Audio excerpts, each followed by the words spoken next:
Did you guys know that every single thing that you eat that has a food label on it, no matter what it is, if it has a label, the FDA is actually allowed to be 20% inaccurate on that label? That's right, so all of these products that have a label on it, which I'm sure you guys eat every single day, a lot of the things that we eat have food labels on them, they're allowed to be 20% inaccurate. Now what does that actually mean for you? So if you've been in a plateau for a while, let's say you haven't been able to lose body fat or you haven't been able to gain muscle, that 20% is exactly what we usually as coaches recommend in terms of a daily caloric deficit so you can lose 1 pound per week. So if you're 20% off every single week, you're gonna be losing 1 pound. Or if you're 20% off in the other direction, you're gonna be gaining 1 pound. And if your goal is to lose weight, then that's not what we're looking for, right?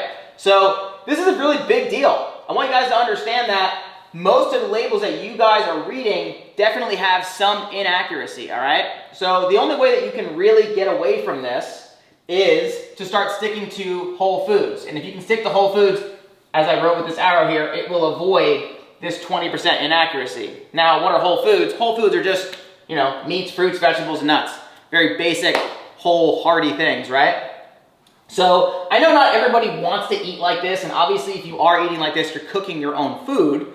So I'm not telling you to be boring, but I am telling you that for the majority of the time, you should be sticking to whole foods for a variety of different reasons. For one, you know that you're not getting this 20% discrepancy. And two, a lot of these processed types of foods actually promote inflammation in our body. You ever have a day where, you just don't feel like you look as lean, or you feel a little bit bloated, or you just feel a little bit off, and then maybe you start to look back at what you ate, and maybe it was something that you don't really eat normally. And normally, because what that is a lot of the processed foods, they do cause inflammation in our body. They do cause us to look a little bit different, feel a little bit different than when we're just eating whole foods. So I always recommend whole foods, not just for the way that you feel and for the calories, but just for the way you look. I really feel like whole foods make a huge difference in terms of aesthetics. And I think a lot of the people that you really want to look like, if you look at what their diet is, in almost all scenarios, they're typically eating more whole foods than processed foods. I guarantee that.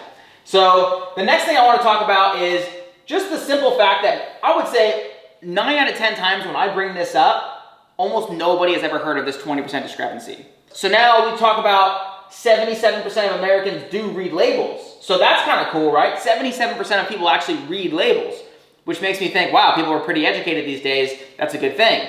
But of the 77%, 71% is actually looking at the sugar. That's it. So out of 77% of Americans, 71% are looking at sugar and nothing else. They're not looking at fats, proteins, carbs, total overall calories, serving sizes, none of these other really, really important things, right? They're just looking at sugar.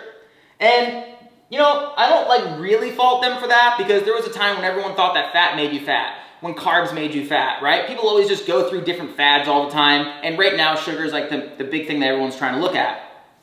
So with that being said, it just really lets me know that a lot of people just don't really know a lot about food in general, which is why this video is happening, right? They don't know this, they don't know this, so we start seeing a lot of people who have plateaus, a lot of people who struggle with their weight, a lot of people who are just not really excited about fitness or their own fitness goals because they have all these different ups and downs going on in their diet, and they don't really know where all the best information should come from. So with that being said, I do strongly encourage most of you to start looking at serving sizes, to start looking at your fats, your proteins, your carbs, and to understand what your maintenance calories are as an individual, and to understand what calories you need to get to your goal. I have that on another video you guys can go check out. I'll link it below, but these are things that we talk about all the time. Now, in terms of serving sizes is another thing that I think is humongous. I think it's another hidden thing that a lot of people don't realize. And when I talk about serving sizes, one of my favorite things to bring up is cooking spray. So a lot of people are like, cooking spray, bro, they're all 0 calories. Everyone thinks that this is the greatest thing in the entire world. It's not. You want to know why? Because on the back of this, it says 536 servings. 536 servings. Does any part of that seem suspicious to you? any part of 536, when's the last time you looked at the label of anything? This has 16 servings, which is, I didn't even know that before this video. That's sneaky as well. Most boxes of cereal probably have 5 or 6 servings. 16, you cheeky little bag of cereal. Anyway, 536 is disturbing. So if you guys look up what's allowed to be on the label, if it's less than 1 gram, it doesn't need to be on the label. A lot of times, a company will put less than 1 gram on the label. They'll actually write out less than 1 gram. Sometimes you'll see 0.5 grams. But if it's less than 0.5, you're never gonna see 0.4 or 0.3 on the label. It's just gonna say 0. And they're allowed to do that, right? It's part of this rule right here. So with that being said, if you have something like this and you don't use it 536 times, which I doubt, that would take you forever to use, then you're consuming calories, all right? I prefer to just actually use butter, just actually use coconut oil or avocado oil. Now, I love this company, Primal Kitchen. I really don't want to make you look bad, but there's no chance that all 536 servings in this thing is 0 calories, all right? If you really want to understand what you're eating in terms of these things, what I would do is I would put a little checklist on the side of it, put a little notepad, and every single time that you use it, just make a little check mark. And every time you make a check mark, by the end, you'll have your amount of usage that you used. So let's just say you used it 50 times. Then you can divide 50 by 536 and see how many calories. You can probably try to calculate, just call it like 0.4 grams and see what you actually consumed. I think it'd be interesting to see. I've never done it, but I was thinking about it just now. I think that'd be a cool way to kind of understand what you're getting at. So I want you guys to understand a few things before we leave on this video. If there's less than 1 gram, it doesn't need to be on the label. If there is a label, it's allowed to be 20% off. If you're eating things that mainly have labels and things that say they're 0 calories and have massive serving sizes, you're probably doing yourself a humongous disservice in terms of understanding what you're eating in terms of if you have serious goals. A lot of people who watch my videos, who follow me, they do have serious goals and they want to know what they can do all the time to put themselves in the best position possible to hit these goals. So with that being said, you're gonna wanna stick to whole foods as much as absolutely possible. If you're doing that, you're gonna get rid of this whole 20% thing, you're gonna get rid of this whole less than 1 gram thing, and you're not really gonna be in the dark on the serving sizes, the calories, all the different things that you're consuming.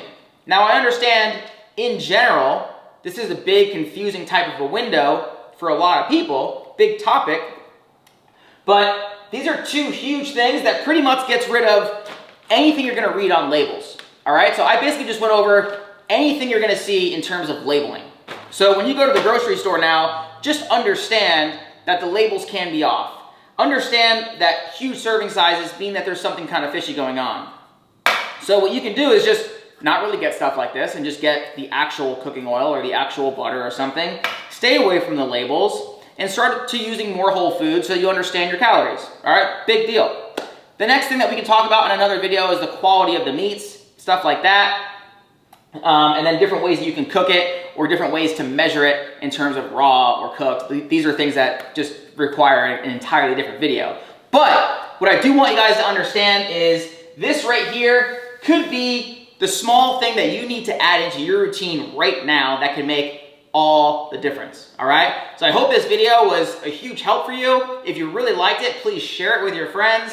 Please bookmark it, please like it, give me a nice comment. If you guys have any questions, I'm really happy to answer them. Make sure you guys subscribe to my channel. I want us to do more videos like this. If there's any videos that you specifically would like to hear, go ahead and drop that below. I would love to see that, that comment and make that video for you. And then in general, you guys can always check me out at Chalk Performance Training. I have tens of thousands of people who follow my app all over the world, and I would love to have you next. If you guys want to start actually training and stop exercising, that'll be another video that I'd love to talk about. I love talking about the difference between exercising and training. I love talking about the differences that are happening right now in our everyday food that we're eating. So again, guys, thank you for watching this video, and I will see you next time.